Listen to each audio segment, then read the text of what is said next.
Assalamualaikum warahmatullahi wabarakatuh. Jumpa lagi dengan saya pada mata pelajaran kimia farmasi.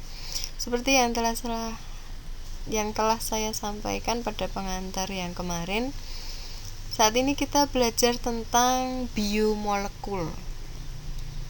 Sebelum kita masuk tentang biomolekul, yang pertama saya masih ingin mengingatkan lagi tentang pengertian atom. Atom itu apa? Kalian baca lagi ya. Kemudian ada juga ikatan kimia. Ikatan kimia itu ada ikatan ion, kovalen, dan ikatan hidrogen. Nah, ini adalah partikel penyusun atom. Ada proton, neutron, dan elektron. Untuk nomor atom itu adalah menunjukkan jumlah proton, sedangkan isotop itu adalah nomor atom sama tetapi jumlah neutron berbeda. Nah, ini adalah isotop dari hidrogen. Ada 1H, 2H, dan 3H. Hidrogen itu 1 proton. Deuterium itu punya 1 proton juga, tetapi dia punya 1 neutron. Sedangkan tritium atau 3H itu dia punya 1 proton dan 2 neutron. Kemudian ada isotop dari karbon, ada karbon 12 dan karbon 14, itu dimana yang membedakan itu adalah neutronnya. Ikatan ion itu adalah ikatan yang terjadi ketika atom menangkap atau melepas elektron. Ikatannya bersifat lemah ya, contohnya ikatan pada NaCl itu terdiri dari Na+ dan Cl-, ion Na dan ion Cl. Sedangkan ikatan kovalen itu adalah ikatan pemakaian bersama pasangan elektron valensi oleh 2 atom. Ada 3 ikatan kovalen, yaitu ikatan kovalen tunggal, ada ikatan kovalen rangkap 2, ada ikatan kovalen rangkap 3. Kemudian ada juga ikatan kovalen polar, yaitu ikatan yang terbentuk antara ikatan kovalen dan ikatan ion. Jadi senyawa yang punya ikatan kovalen dan ikatan ion itu mereka bergabung. Nah, ini adalah penampakan dari ikatan-ikatan itu ya. Nah, ini single covalent bond itu adalah ikatan kovalen tunggal ini ya. Pasangannya cuma 1, ditunjukkan dengan ini stripnya 1. Double bond atau ikatan kovalen rangkap 2 itu pada oksigen itu. Nah, ini rangkap 2. Kenapa rangkap 2? Karena ikatan atom yang berpasangan itu ada 2 pasangan. Sedangkan triple bond itu ada 3 pasang. Kemudian ikatan hidrogen itu adalah atom H terikat pada atom elektronegatif. Itu contohnya pada H2O ini ya. Jadi H2O dan H2O ini H yang putih ini berikatan dengan O pada air sebelah. Jadi contohnya gini, ini ada air 2. Nah, yang disebut ikatan hidrogen itu adalah H pada air pertama berikatan dengan O pada air kedua, seperti itu.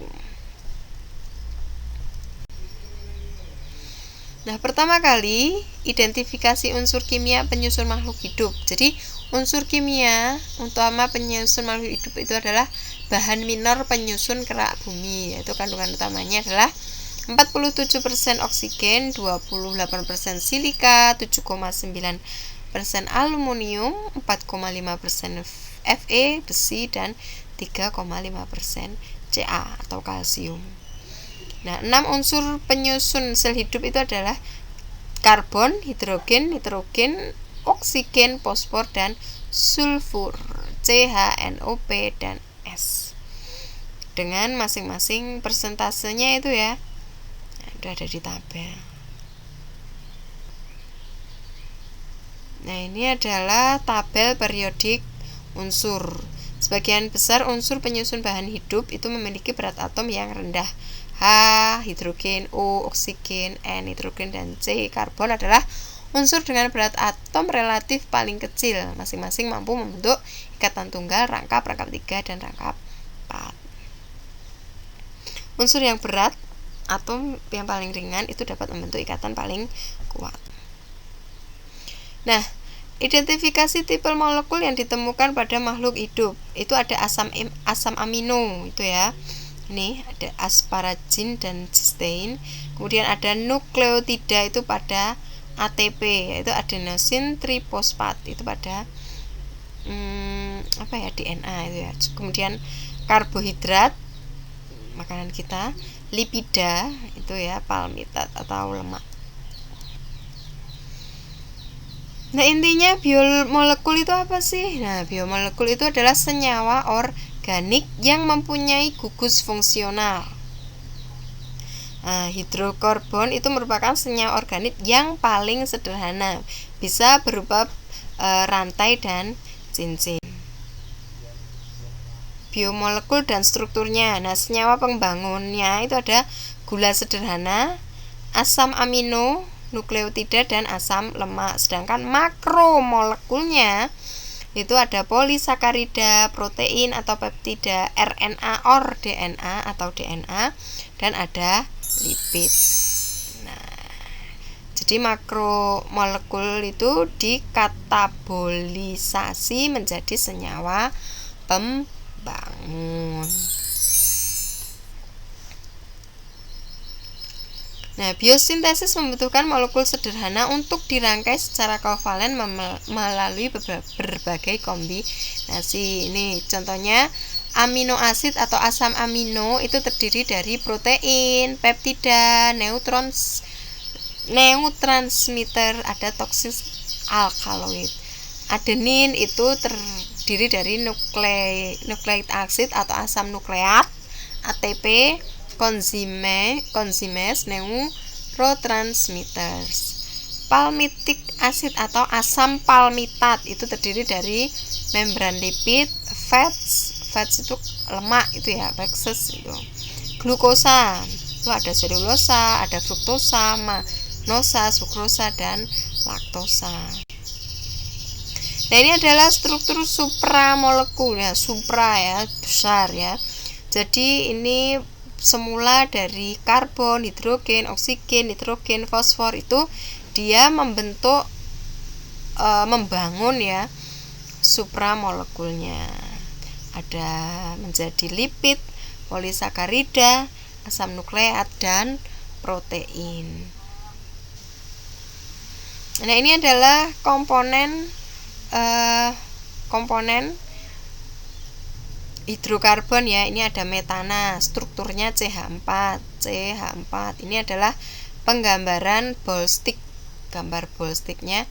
Nah, ini adalah gambaran dari strukturnya itu ya. Ada etana, ada etilena, ada benzena.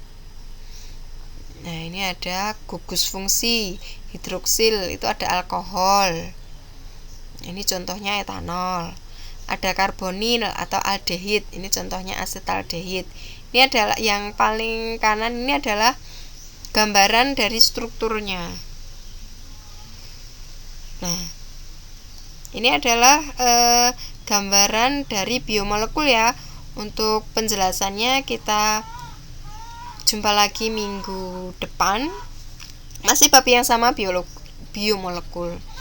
Oke, silahkan kalian catat materi ini di buku catatan kalian. Akhir semester akan saya kumpulkan sebagai ulangan nilai harian dan nilai tugas. Terima kasih atas perhatiannya. Tetap jaga protokol kesehatan. Jika tidak ada yang penting, silahkan tetap di rumah. Terima kasih atas perhatiannya. Assalamualaikum warahmatullahi wabarakatuh.